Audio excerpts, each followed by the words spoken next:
In this simple video tutorial, I'm going to share with you how you can add a microphone button if it's missing on your iPhone keyboard. You can simply enable dictation on your iPhone keyboard in just few simple steps. To do this, simply head into your phone settings. Then select General. On this page, tap onto the option of Keyboard. Then you will have to scroll down. Enable this option of dictation on.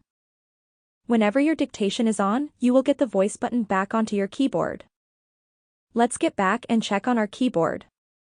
It's just right here. And if we disable the dictation option off, the microphone on our keyboard will get disabled.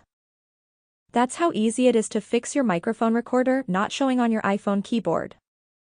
If you have any questions, just let me know in the comments section down below. Please don't forget to leave a like, share and subscribe for more video tutorials like this one.